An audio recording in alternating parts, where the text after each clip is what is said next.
Billionaire kicks black maid out of his house not knowing she's his long-lost mother.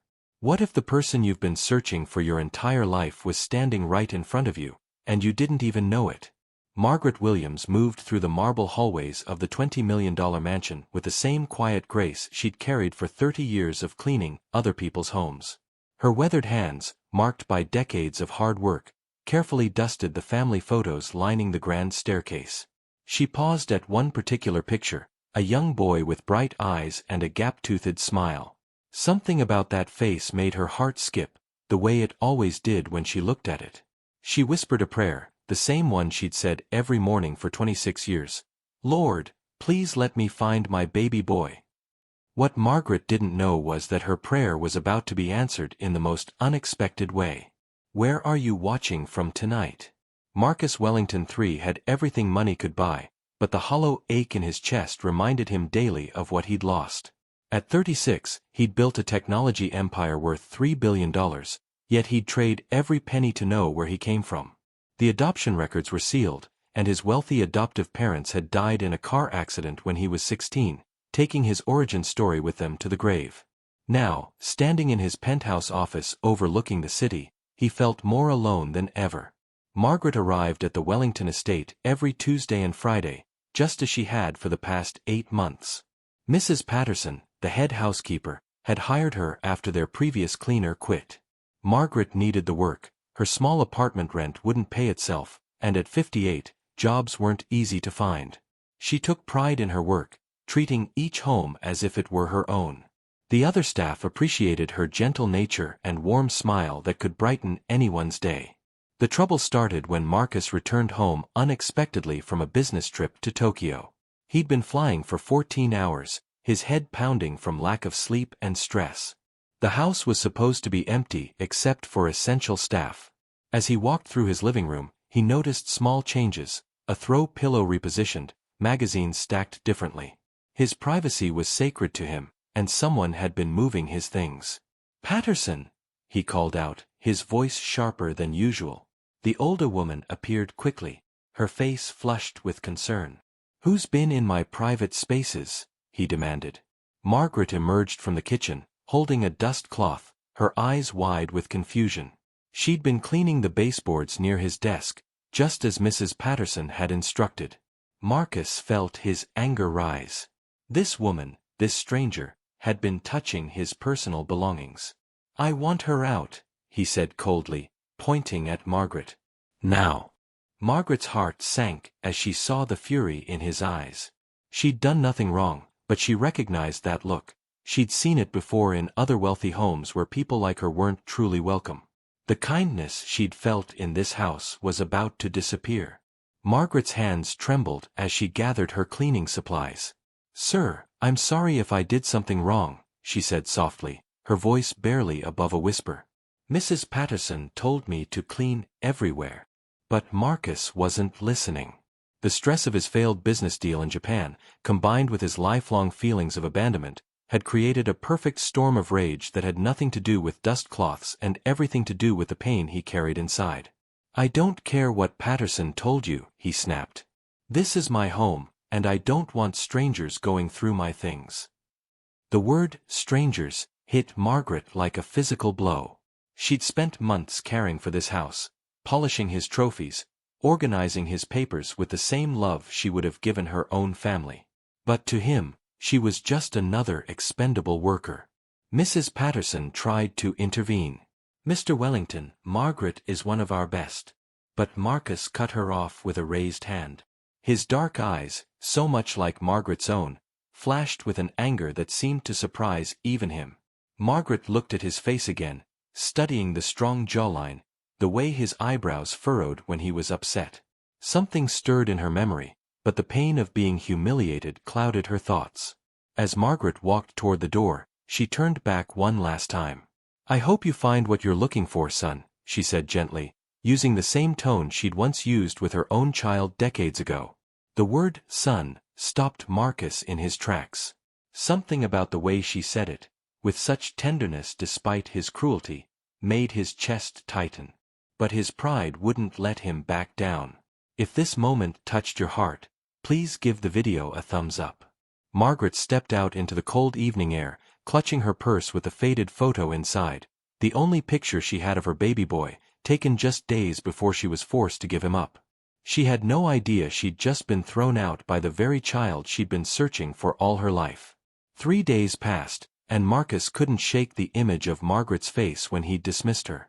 He'd thrown himself into work, but even his most important meetings couldn't distract him from the memory of her gentle voice calling him, son. He told himself it was just a figure of speech, something older women said to younger men. But late at night, staring at the ceiling of his empty mansion, he felt a guilt that wouldn't go away. Margaret sat in her small apartment, staring at the photo she'd kept hidden in her wallet for 26 years.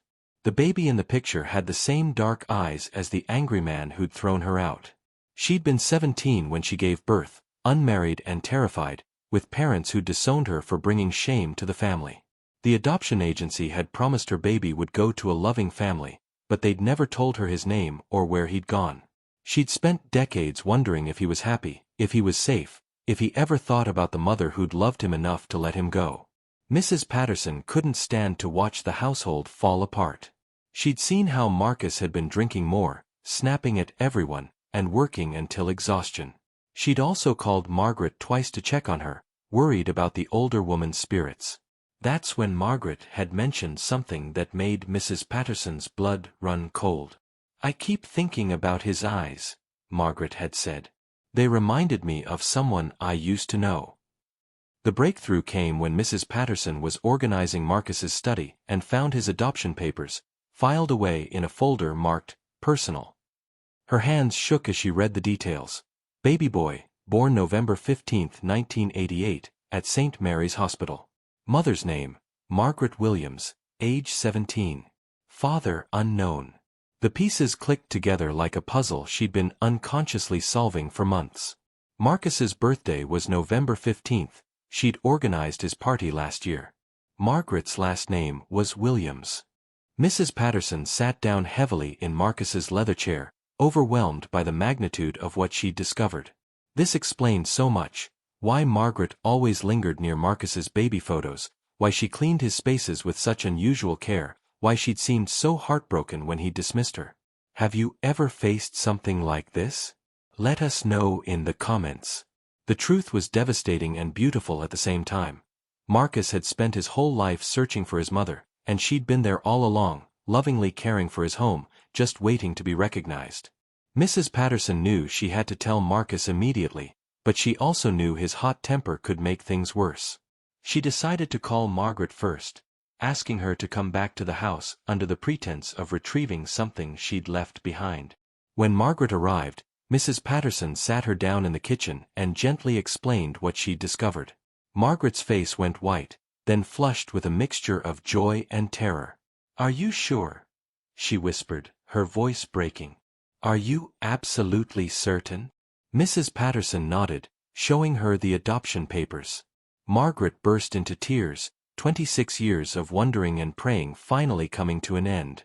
Marcus came home that evening to find both women waiting in his living room. His first instinct was anger. He'd specifically said he didn't want Margaret in his house. But something about the way they were sitting, the serious expressions on their faces, made him pause. "Mr. Wellington," Mrs. Patterson began carefully, "there's something you need to know." She handed him the adoption papers and watched as his face changed from confusion to shock to disbelief. "This can't be right," he said, his voice barely audible. He looked at Margaret, really looked at her, for the first time. The shape of her nose, the way she tilted her head when she was thinking, the gentle curve of her smile. It was like seeing his own reflection in an older, feminine form. Margaret stood up slowly, reaching into her purse with trembling hands. She pulled out the faded photograph of baby Marcus and held it next to his adoption papers. The dates matched perfectly. "I've been looking for you for 26 years, Margaret whispered, tears streaming down her face. "Every job I took, every house I cleaned, part of me was hoping I'd find you somehow." Marcus's hands shook as he held the baby picture. It was him. He had the same photo in his own adoption file. The angry, successful businessman who'd built walls around his heart suddenly crumbled, and for the first time since childhood, he started to cry. "I threw you out," he said, his voice thick with shame. "I threw my own mother out of my house." Margaret stepped forward, her maternal instincts overriding 26 years of separation. "Baby, you didn't know," she said softly, reaching up to touch his face. "How could you have known?" If you've been enjoying this story, subscribe to our channel for more heartwarming tales. The reunion that followed wasn't like the movies. There was no dramatic music or perfect dialogue. Instead, it was quiet and real, filled with awkward pauses and gentle questions. Marcus and Margaret sat in his living room until dawn, sharing 26 years of separate lives. She told him about the job she'd worked to support herself, the nights she'd prayed for his safety, the way she'd kept his baby blanket all these years. He shared his loneliness growing up wealthy but emotionally empty, his desperate searches through adoption records, his fear that he'd been abandoned because he wasn't wanted. "I wanted you so much," Margaret assured him, her hand covering his. "Giving you up was the hardest thing I ever did. But I was 17, with no money, no family support. I thought you'd have a better life without me." Marcus understood now why he'd never felt complete, despite all his success. The missing piece had been her love, her presence, her stories about where he came from. Over the following months, they built their relationship carefully, like two people learning to trust again. Marcus bought Margaret a house near his estate, not because she needed his money, but because they'd both lost too much time already. She continued working, but now it was at a community center helping other single mothers, using her story to give them hope. Marcus discovered that having a mother meant more than having someone to love. It meant having someone who loved him unconditionally, who was proud of his achievements but would have been proud of him even if he'd never made a dime. Mrs. Patterson became the unofficial family historian, documenting their reunion with photos and stories. She often smiled watching them together, seeing how Marcus's sharp edges had softened, how Margaret's sadness had lifted.